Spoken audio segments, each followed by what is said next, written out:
If you're a fan of the Fallout series, I'm sure you might have already seen the news that Fallout 5 will be delayed. And by delayed, I mean years and years delayed. If the same timeframe gap had followed between Fallout 3 and Fallout 4, then Fallout 5 would have been released in 2022, which evidently didn't happen. So far, Todd Howard had confirmed in November 2021 that a one-pager design document was in place for Fallout 5, which served as a blueprint for the game. He went on to state in an interview that the chronological order of Bethesda's projects would be Starfield, Elder Scrolls 6, with Fallout 5 following some time after this. Of course, some fans watching would state the obvious, that there has been a Fallout title released in recent memory, that being Fallout 76. And if you were a fan that enjoyed that title, all power to you. I'm honestly quite jealous of you. But for myself, I didn't feel like it was Fallout. There's a time and place for multiplayer games, but I don't believe the Fallout series is it. However, based on the common reaction to Fallout 76 multiplayer option, there is confirmation that Fallout 5 will not follow the same route. In another interview, Todd Howard was asked if all future Bethesda games would incorporate multiplayer, and he responded, "For those games, we want to keep them as single player. That is what our focus is going to be." The only other thing we know for a certainty is that Fallout 5 will naturally be created with an updated creation engine, aptly named Creation Engine 2.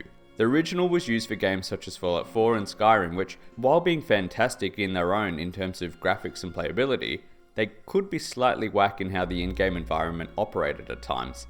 The new engine brings new renders, lighting, animations, landscape system, which will also be used for Elder Scrolls 6 and Starfield. So, we know that Fallout 5 will be years away. We know that it most likely will be handled by Bethesda rather than being outsourced to another company like Obsidian, and we know it will be single player. Besides that, we really don't know much about the next entry into the Fallout series, but since we can't speculate too much on when the game itself would be released, we can still speculate on the where, when, and how of the story for Fallout 5 itself.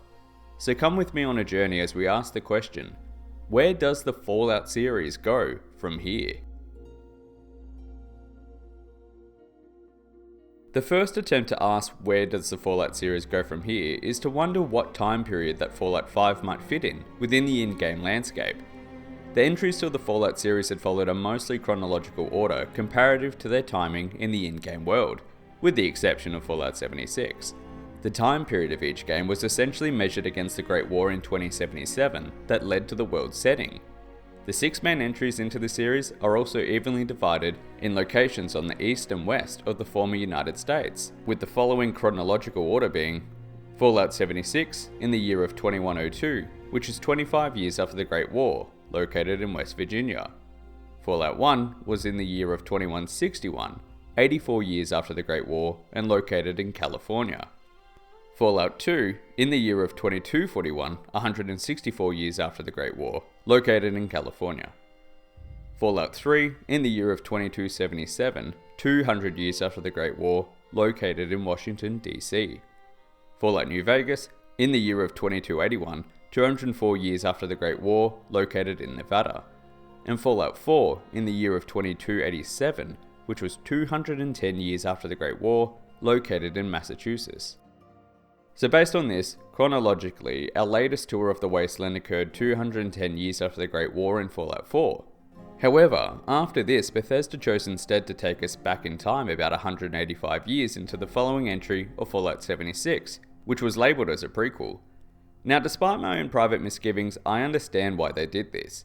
A common complaint from the screeching balls of human flesh that are we Fallout fans is that the time jump from Fallout 2 to Fallout 3 was far too dramatic. The state of the wasteland in the later games often appears to be too chaotic when compared to how long ago the Great War actually occurred. Basically, if 200 years have passed, humanity should have either rebuilt society to some semblance of normality, or at the very least, cleared pre-war skeletons from their homes and residences. Setting the next entry in the past helped to circumvent this issue. Bethesda can keep the post-apocalyptic setting, given that it's so recent to the dropping of the bombs. However, I believe this only works once. See, a complaint that one could make about creating more prequels is that the story doesn't advance in any form. Any events in a prequel can't directly change any significant events in future titles, since they've already been established. This problem though is that it lowers the stakes rather significantly. When I did play Fallout 76 and encountered the Scorch, they were declared as, and I quote, nothing less than an existential threat. But considering the fact that the Scorch Plague had not appeared in any of the chronologically future games, I knew that it wouldn't actually be a problem. And sure enough, an inoculation is created for the plague and the crisis is averted. Essentially, in a prequel game, there are limited options in which way the story can go. You can expand the background of established lore or characters within a prequel game, e.g. in Fallout 76 we get to hear the voice of the founder of the Brotherhood of Steel, Roger Maxson, but you do still need to keep it within the confines of the established in-game lore. And this was already a bit of a stretch considering the Appalachia chapter of the Brotherhood of Steel isn't really ever mentioned, or maybe it wasn't common knowledge. On the other hand, if you do decide to create entirely new characters, creatures or events, they also need to remain within the confines of the lore. You can't state, oh well, here's some real bad hombres and they're totally going to conquer the entire wasteland and destroy the human race, because we've already been 200 years into the future. We know that doesn't happen. Of course, this does apply largely to Fallout 76, which was set 185 years in the past. Even if it was technically a prequel, the plot and story could still be advanced if the game was set still in the past but maybe closer to recent times. Say for example, 10 years prior to Fallout 3, or within the 10-year time frame between Fallout 3 and Fallout 4. It would all be dependent on our next point, the location. In our quest answer, where does the Fallout series go from here, we as players need to analyse where the next game could be set. Bringing up the previous entries again, we have all had quite the experience of the post-war United States, from coast to coast. Again, Fallout 76, West Virginia. Fallout 1, California. Fallout 2, also California. Fallout 3, in Washington DC. Fallout New Vegas, in Nevada. And Fallout 4, located in Massachusetts. Fallouts New Vegas, 3, and 4 also did take us to other locations, such as Utah, Maine, and the city of Pittsburgh. Although we never went there, Fallout New Vegas did provide a large amount of lore that establishes what is happening in states such as Arizona and Colorado, which are ruled by Caesar's Legion in the year of 2281. As such, there's still a vast expanse of territory in the pre-war United States that is yet to be touched upon, but it's more in the middle of the US since both coasts have been explored quite heavily. The location itself would need to be based on making sense within the in-game universe. However, from a purely marketing perspective, it also needs to be a location that people, not only in the US but worldwide, will recognise, and that can limit things a bit more. Not being an American myself, I've been able to recognise the settings of each of the entries to the series.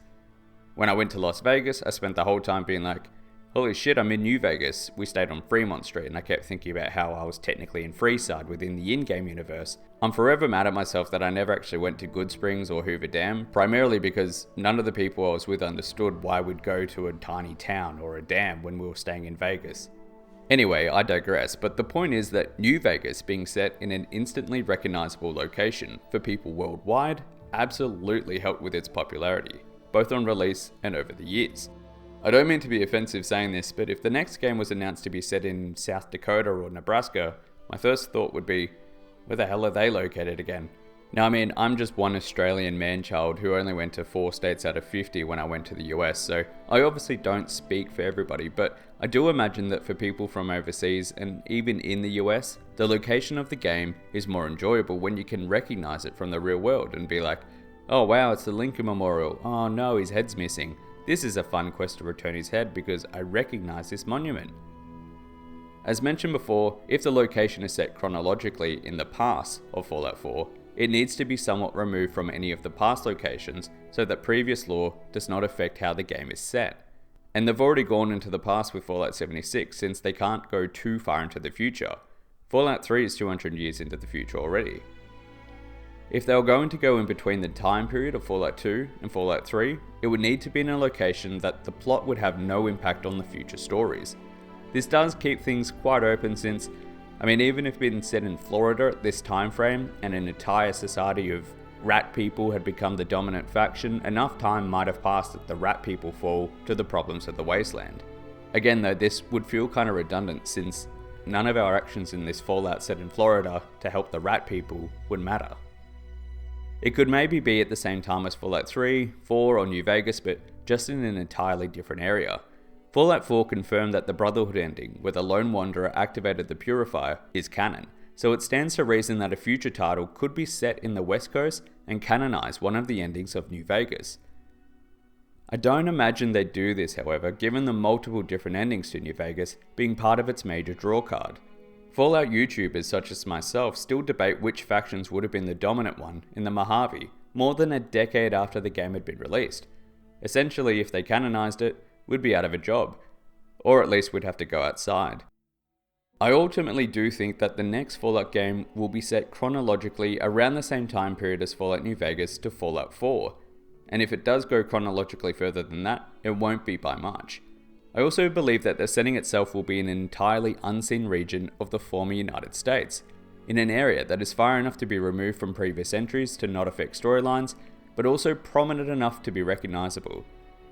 There's a large amount of locations that Fallout 5 could be set in. Fans have theorized on where these might be for a large period of time, with some of the most popular being Miami, Alaska, or Chicago. Other upcoming and planned mods have shown interest in Fallout being set outside of America, such as Fallout London. However, I do doubt that Bethesda would go in a similar route. Of the options above, each fit the criteria of being locations that are recognizable, far enough away from past games to not be affected, and possessing their own unique quirk that can be used in the game. So, in conclusion to this rambling mess of a video, we do know that Fallout 5 will be coming one day. However, which day that is an unknown. Basically, it just has to be in a setting that's recognizable, further removed from the East and West Coast areas that we've already been in, and in a time frame that isn't too far in the past to mess up the lore, but not too far in the future to keep the game fresh. But what we do know is, with the updated game engine, it will look and play better than any previous entry we've ever seen in the past. But what remains to be seen is if Bethesda are able to create a lore-friendly, well-written game that reinforces past fans' love of the game, while also not alienating a new generation of fans to the series. Hopefully this video doesn't age terribly upon the release of Fallout 5, although I'll probably be in a nursing home by then anyway. Thanks for watching, I hope you enjoyed, and I'll see you around like a risol.